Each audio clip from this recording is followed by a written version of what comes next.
Ustaz, tolong dijelaskan kepada para suami bahwa nafkah batin bagi istri bukan cuma jima, tapi lebih luas daripada itu. Hal ini karena banyaknya curhatan para istri yang mengadukan bahwa suami mereka hanya baik kalau ada maunya. Sementara mereka menuntut istri harus begini, harus begitu, tapi tidak mempedulikan keinginan dari para istri. Bahkan ada sebagian mereka yang tersisa atas ketidakmengertian suami mereka. Ini para suami harus ngerti ya, bahwasanya khairukum khairukum li ahlihi, sebaik-baik kalian adalah yang terbaik bagi istrinya. Anda kalau ingin meraih surga yang tertinggi, di antaranya dengan jalan berbuat baik kepada istri.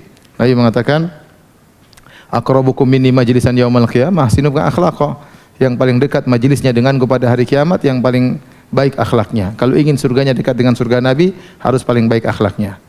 Dan di antara akhlak yang terbaik adalah kepada istri. Wa khairukum khairukum li ahlihi, dan sebaik-baik kalian yang terbaik bagi istrinya. Jadi kalau Anda ingin meraih surga tertinggi, di antaranya jadilah Anda suami terbaik bagi istri.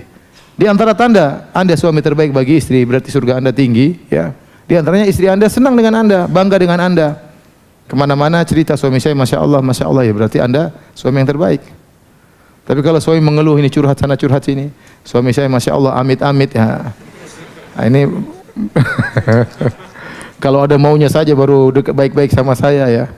Ya, maka jangan seperti itu. Saya sering sampaikan, kalau kepada orang lain kita murah senyum, kepada orang lain kita memahami, kepada orang lain kita sisihkan waktu, kepada kawan kita berbagi, kepada istri lebih utama, istri lebih utama untuk kita maafkan, istri lebih utama untuk kita perhatikan, istri lebih utama untuk kita ajak ngobrol, istri lebih utama, ya, istri lebih utama. Kalau Anda belum bisa merasa enjoy dengan istri, berarti Anda suami yang tidak berbahagia, ya. Ya, tapi kalau Anda sampai di luar pingin pulang ketemu istri, pingin ngobrol sama istri, pingin melihat wajah istri, berarti Anda sudah suami yang berbahagia. Ustaz, tapi saya tidak betah sama istri saya.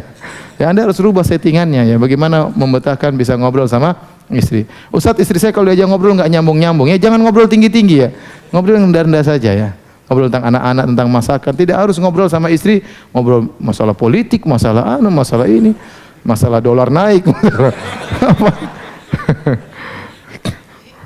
Bicara yang biasa-biasa aja, yang penting menyenangkan, ya. Harus antum di antara ukuran keimanan adalah bagaimana akhlak antum terhadap istri, ya. Akmalul mu'minina imanan ahsinum akhlaqa.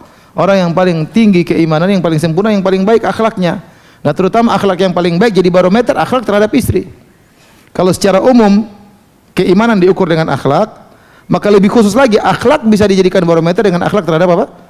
Istri. Karena kalau orang sudah berakhlak mulia kepada istri berarti akhlaknya baik, ya.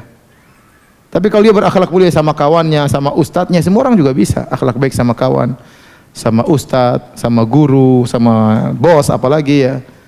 Tapi yang paling bagaimana seorang bisa berakhlak baik sama istri? Kenapa? Karena istri itu lemah, ya.